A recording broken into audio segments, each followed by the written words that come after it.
check. Check, check. Check, check. Check, check. Check, check. Check, check. Check, check, check. Check, check. Check, check. Check. This number 10 is a really nice, deep echo. You hear that? Check, check. There's no reverb tanks on these, but it's almost reverbish. Check, check. Check, check.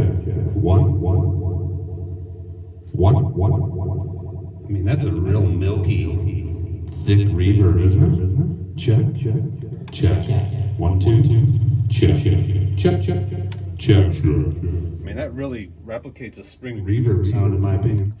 Okay, this is no echo. All right, what are we doing, I guess is the question. Here's where we are. Cleaned up these. I think we're okay. It could be tweaked to get a little more echo out of it, I think, but you know, unless you're just looking for outer space, this thing provides an awful lot of echo, so I'm going to leave it as it is. Now, all those little mini pots that were inside that I sprayed, little tiny white ones, you know, if a person wants to go in there and adjust those, my suggestion would be to take a good picture of exactly the way any machine you work on, or anything you work on for that matter. Take good pictures of everything, and then if you don't like what you do, you can always go back to where you were. But you know, you could always tweak those a little bit.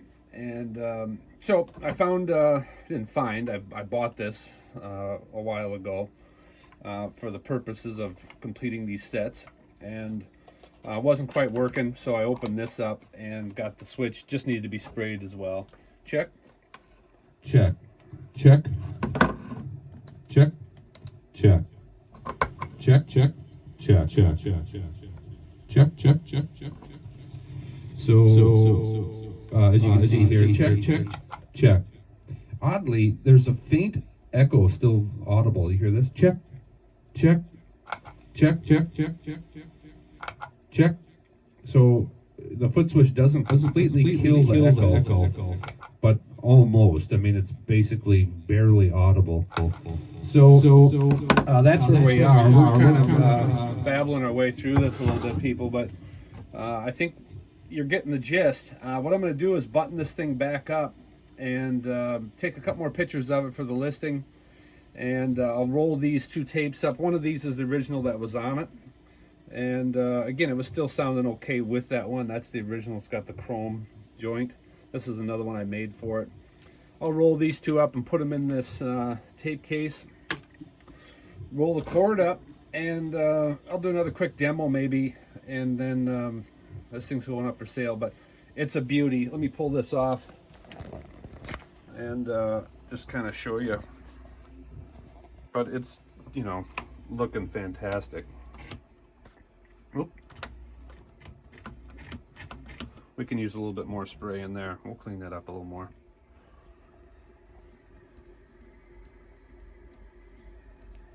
I mean, come on. She's back. She's back in action. You remember what this thing looked like? And I had already cleaned the knobs before I started doing the video, so the knobs were dirty too. So I mean, this thing really has come around and is looking terrific. Look at that. I picked up, this place is a mess, so forgive me here, but I picked up an ultrasonic cleaner, which I'm fairly impressed with how well this thing does. So, you know, if you haven't used one, you just fill it with water or a little bit, I use a little bit of dish soap and throw the knobs in there. And it heats up the water and just kind of vibrates at a frequency that creates bubbles that implode as opposed to popping outwardly. And it really does a pretty good job. It doesn't do so well with tobacco stains, which was one of the reasons I was getting it, because I was hoping that, you know, I could just chuck things in there and clean them up. But dirt, just regulation, dirt and dust, it really cleans up nicely. Oh my God, look at that thing. This is where I have such a hard time letting things go, because wouldn't you just rather have that in your house than anywhere else in the world? All right, anyway, I gotta quit falling in love with it. All right, I'm gonna put everything away and take a couple more shots. Okay, I'm hooked up to a guitar here, and I'm just going into the instrument. So there's no volume control on the instrument level here.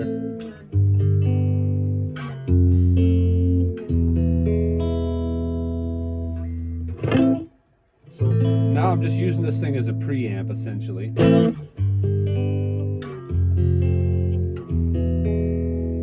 And because I've got the foot switch clicked here. So, and if you notice, we're not getting anything on the guitar. I mean, when I'm bypassed with the foot switch, there's no faint echo like there was before. Let's just start here. So this is no echo. And depth and time, everything's kind of, let's bring the time down. I like a real slow echo usually. So again, this is nothing.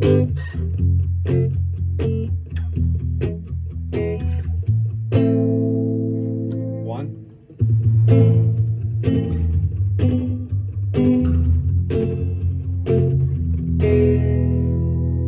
Two.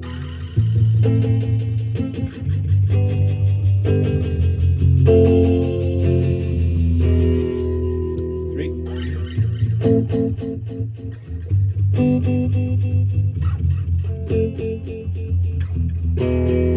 Can't seem to play the same thing twice. I've noticed here that if you listen to this, my tape splice, I made this tape that's on there, and where you join the tapes is really important. And I think I've got just a minute overlap here. Let's get a little bit longer effect. You can hear it.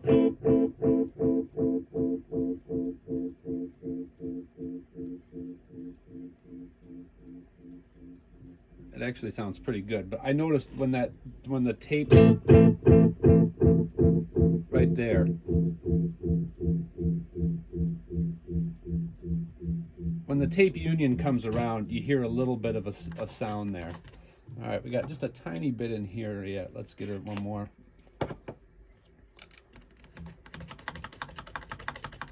You can hear there's a little tiny piece of dust in there still. All right, it's the worst demo. Here we go. 5.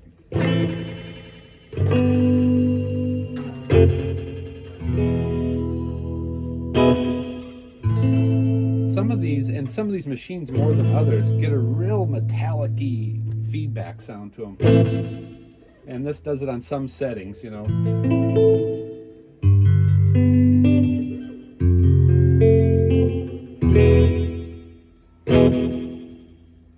7.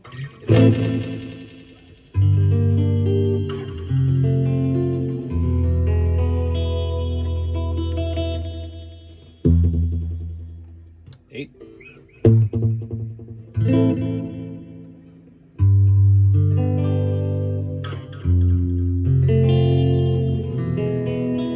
It's a nice sound.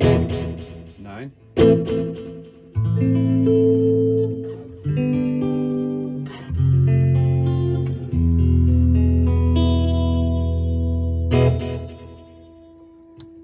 10.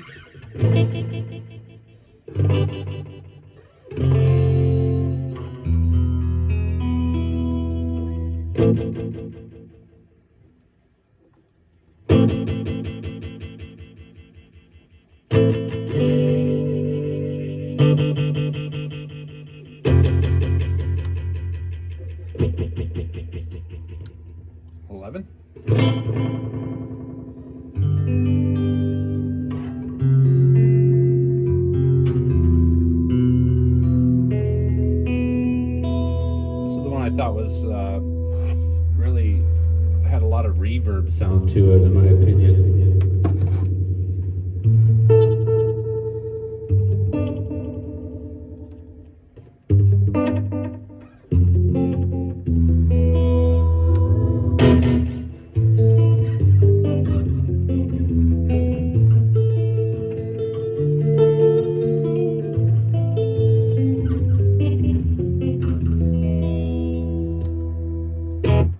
All right, I'm gonna just do one more trip around the horn here, single note.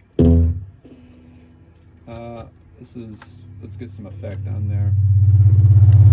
Let's turn that mic down. That's our problem there. Holy shit, this thing is pretty awesome.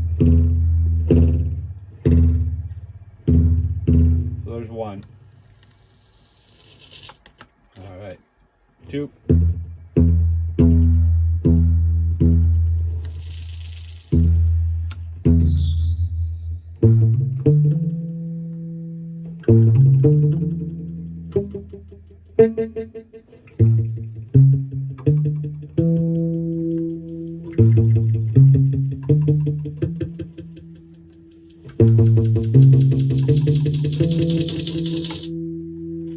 That's what I'm talking about, that metallic sound.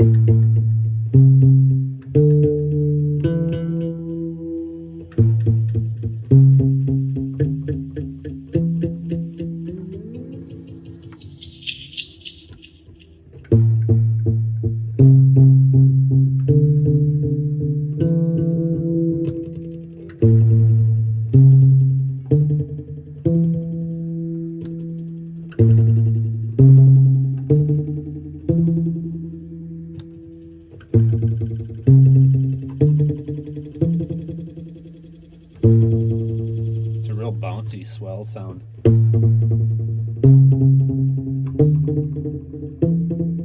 That too, it's like 1 4 3 2 1 4 3 2.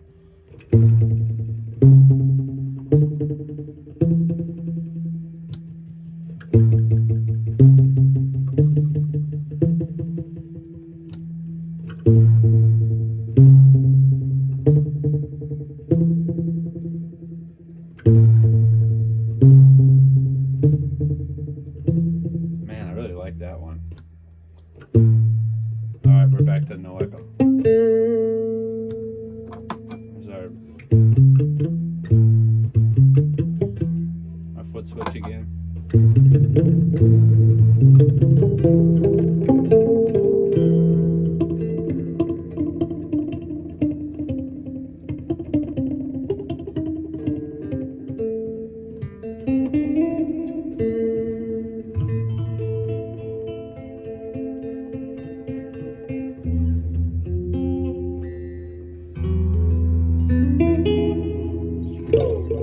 Okay, I'm losing it. I gotta get things going here. You get the idea. Pretty awesome. I love these things. H-tone, EC-10, professional echo. Awesome. All right, comes with this manual. I just printed this off the internet, obviously. It's a photocopy. But it's pretty cool. It's in Japanese and English, and it gives you some pointers and specifications. And then just an old spec sheet. And then this is just a copy again of one that I was lucky to get, an original one. But these came with these little cleaning ribbons, and I found a ribbon that's very close to what was in the original one, so I'm throwing 2 of those. And then, as you saw, the original tape, 1 extra tape I made for it, and then this is a tape I made for it that's on it now. And it comes with original A-Stone foot switch that I've opened up and cleaned up, and contacts are beautiful. She's ready to rip. It's a gorgeous machine. So any questions, let me know. Thanks.